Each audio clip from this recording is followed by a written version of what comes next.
alias Pemkot Bekasi memerintahkan pada pengelola Stadion Patriot Candrabaga agar izin penggunaan Stadion Patriot oleh tim Persija Jakarta dicoret alias dicabut.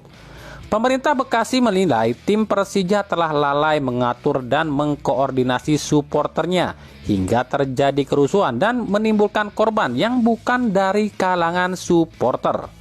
Namun pihak pengelola Stadion Patriot tak bisa langsung menyetujui keinginan Pemkot Bekasi ini. Menurut pengelola stadion, ada hal-hal dalam perjanjian yang tak bisa dilanggar oleh pengelola stadion dengan pihak Persija. Alah, bilang aja, takut nggak dapat pemasukan lagi kan kalau izin dicabut. Akhirnya pengelola Stadion Patriot terbitkan keputusan jika Persija tak bisa memakai stadion ini lagi untuk laga-laga bertensi tinggi seperti lawan Persib, lawan Arema, dan lawan Persebaya. Sementara untuk pertandingan Persija yang lain, pengelola Stadion Patriot menyatakan masih diperbolehkan. Aduh, susah ya kalau urusannya sama duit. Stadion emang milik pemerintah, tapi pengelola stadion kan nggak digaji sama pemerintah. Jadi ya rugilah kalau nggak ada yang nyewa stadion. Padahal udah ada Bekasi City FC loh yang ngontrak stadion ini selama 2 tahun dengan nominal yang gede pula. Belum lagi tim-tim lokal Bekasi pun banyak yang pakai stadion ini. Tapi kok masih kurang aja ya. Aduh, manusia nggak pernah ada cukupnya kalau manusia mah. Ya nggak? Dari Timnas Indonesia dipastikan mencoret 3 nama jelang lawan Turkmenistan. Mereka adalah Yakob dan Yance Sayuri dari PSM dan Dimas Derajat dari Persikabo. Ketiga pemain ini cedera saat timnya lakoni laga pekan ke-11.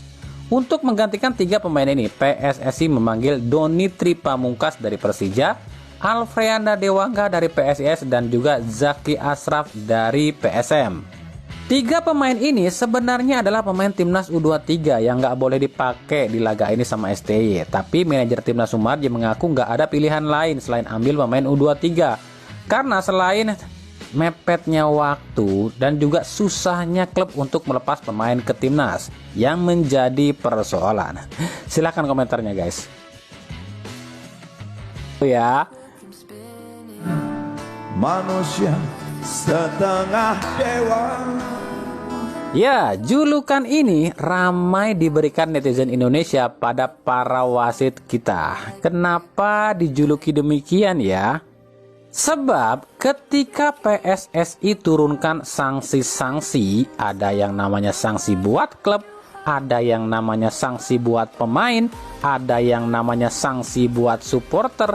Tapi sejauh ini belum ada satupun yang namanya sanksi buat wasit yang dipublikasikan.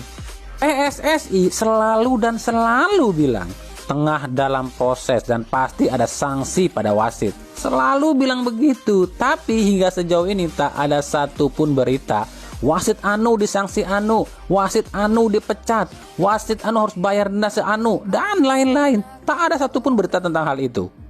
Wah, kayaknya nih ya, Pak Erick Thohir selaku Ketua Komite Wasit benar-benar lakukan seleksi yang ketat ya.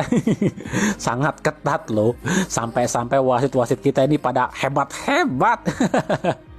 Padahal di liga luar, wasit itu nggak bisa macem-macem loh. Ada sanksi dan hukuman berat dan hukuman tersendiri.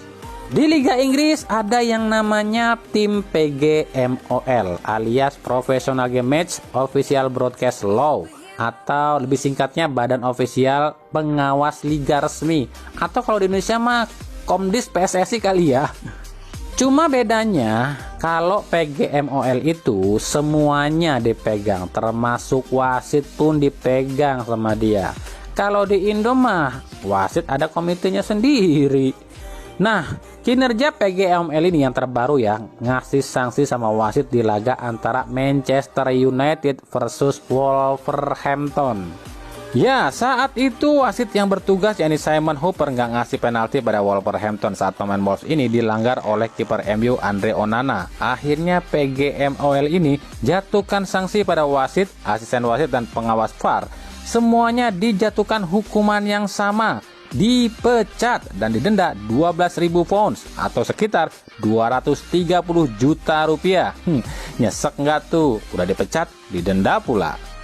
Coba kalau di Indo bisa kayak gitu ya. Komdis PSSI-nya ini nggak tebang pilih. Giliran ke klub, pemain, supporter cepat. Giliran ke wasit, tarsok-tarsok.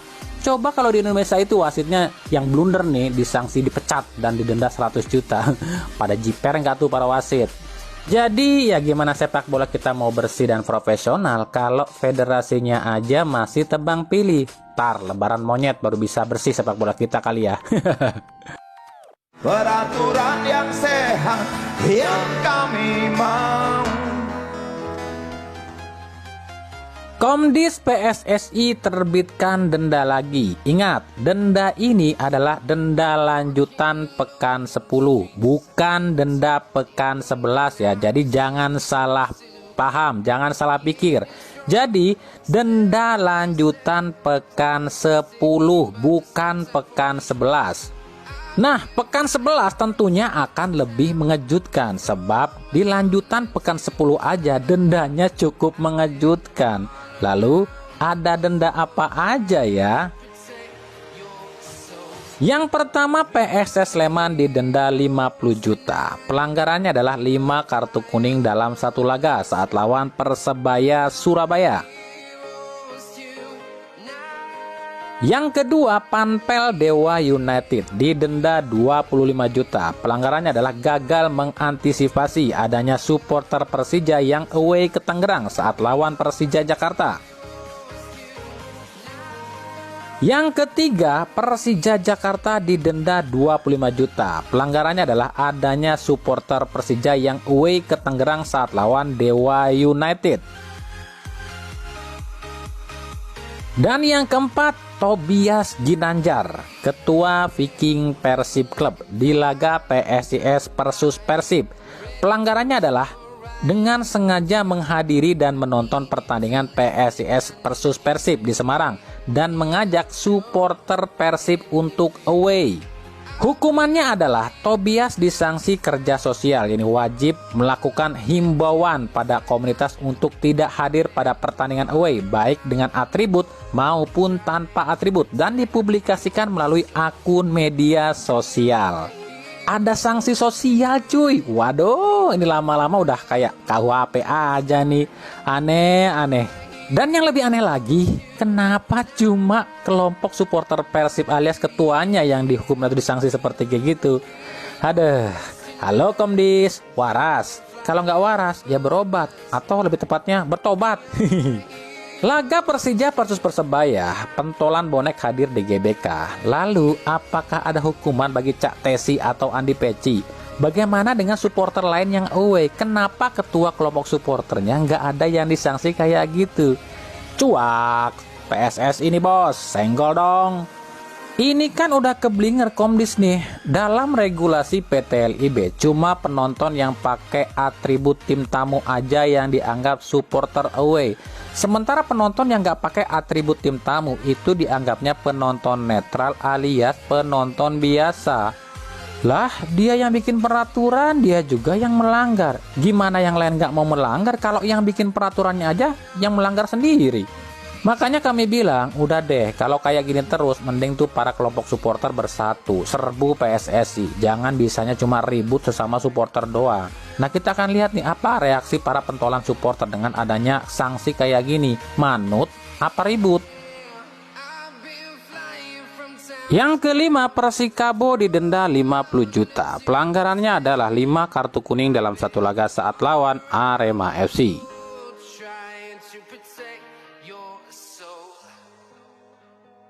Dari PSIS, sebelumnya kami pernah bilang di video kami sebelumnya jika di masa jeda ini akan banyak tim yang akan lakukan uji coba. Selain dengan tim Liga 1, ada juga dengan tim-tim luar negeri. Salah satunya adalah PSIS Semarang yang kabarnya akan uji coba dengan tim asal Malaysia Selangor FC. Uji coba ini dalam rangka perayaan anniversary pacaran antara bos PSIS Yoyo Sukawi dengan sang istri. Widih, so sweet amat ya. Laga ini sendiri akan digelar pada 10 September 2023 pada pukul 18.30 di Stadion Jatidiri. Dari PSS Sleman, PSS Sleman resmi menunjuk mantan artis sekaligus mantan Esko PSSI dan mantan Ketua Komite Pemilihan PSSI, yakni Gusti Randa sebagai Presiden klub. Gusti Randa menggantikan posisi Andi Wardana Putra yang resmi mundur dari jabatannya. Masuknya Gusti Randa ke jajaran PSS Sleman membuat sejumlah spekulasi jika PSS Sleman akan rasa PSSI. Sebab kita tahulah tim-tim yang dimiliki oleh ex-anggota PSSI selalu disegani oleh PSSI maupun oleh para wasit. Wah, siap-siap meledak nih PSS Sleman. Dari Persib, dilema. Ya, ini yang tengah dialami tim Persib. Hal ini buntut keinginan Tyrone Del Pino yang ingin segera kembali bergabung dengan tim Persib. Tyrone mengunggah foto di Instagramnya saat latihan bersama Persib dengan caption "I miss you" dengan love biru. Tyrone mengaku sudah pulih 100% dan siap merumput lagi bersama Persib secepatnya.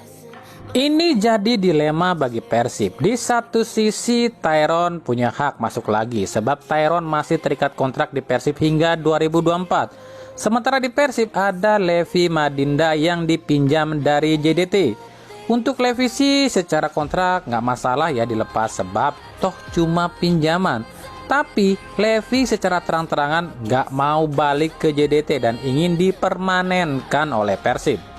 Kami udah bahas ya kelebihan dan kekurangan dua pemain ini dan ini terserah Boyan Hodak sebagai pelatih siapa yang lebih dibutuhkan. Sebab menurut kami dua-duanya sama, diminta jadi playmaker malah lebih main maju ke depan dan lebih sering dan lebih senang main jadi gelandang serang. Persib butuhnya playmaker bukan gelandang serang. Kalau gelandang serang mah udah ada Beckham, ada Ajis, bahkan Ezra Walian. Nah, gimana menurut kalian? Siapa yang cocok diambil? Apakah Levi dipertahankan alias dipermanenkan atau justru Levi dilepas dan ambil lagi Tyrone? Atau justru Boyan Hodak ambil dua-duanya dan buang salah satu pemain asing? Silahkan komentarnya guys.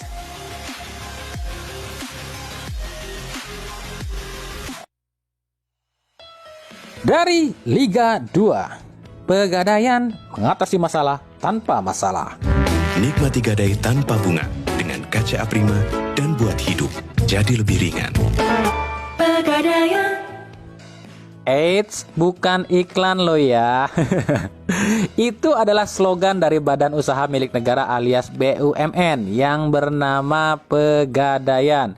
Ayo, siapa nih yang suka ke Pegadaian? Katanya sih bisa mengatasi masalah tanpa masalah. Apa iya? Apa ya? Apa ya? Apa ya? Kalau yang digadein ini tinggal ketebus ya masalah juga dong bagi yang ngegadein sebab barang yang digadein ya akan lenyap, ya nggak? Tapi ya udahlah. Kenapa kami bahas Pegadaian? Sebab Pegadaian ini jadi sponsor utama Liga 2 musim ini dengan nominal kontrak yang kami pun belum tahu pasti ya. Tapi ada yang bilang nominal kontrak Pegadaian dengan Liga 2 ini mencapai hampir 100 miliar rupiah. Tapi tentu ini cuma tebakan dari media loh ya, sebab yang tahu ya cuma Direktur Pegadaian, LIB dan tentunya Menteri BUMN Erick Thohir. Menurut Direktur Pegadaian Damar Latri Setiawan, Pegadaian mau jadi sponsor Liga 2 sebab Liga 2 sudah pakai pemain asing dan ini bisa jadi daya tarik tersendiri bagi penonton yang nantinya akan menambah nilai jual tim Liga 2. Padahal ya kita sama-sama tahu lah alasan utama tentu adanya Menteri BUMN yang juga menjabat sebagai Ketum PSSI yang mungkin saja Erick Thohir ini menyuruh Pegadaian ini mau jadi sponsor Liga 2 yang nantinya uang itu ngalirnya nggak kemana-mana ya tetap ke BUMN. Contoh kayak BRI Liga 1. Pokoknya kalau soal urusan bisnis dan duit Erick Thohir mah nggak usah diragukan. Tapi meskipun Liga 2 ini udah dapat sponsor, bukan berarti tim-tim Liga 2 ini lebih senang. Sebab menurut sebagian klub Liga 2 akan beda hasilnya jika pakai sponsor luar. Sebab subsidi dari sponsor luar pada klub akan lebih tinggi dibanding subsidi dari sponsor milik pemerintah. Aduh, masih aja pada protes ya. Udah dapat sponsor aja, udah untung kok. Coba kalau nyuruh LIB yang nyari sponsor, nggak bakalan nemu tuh. Bisa-bisa Liga 2 nggak dapat sponsor. Untung aja ketum PSSI-nya Menteri BUMN yang bisa perintahkan badan-badan di pemerintahan untuk jadi sponsor. Makanya bersyukur.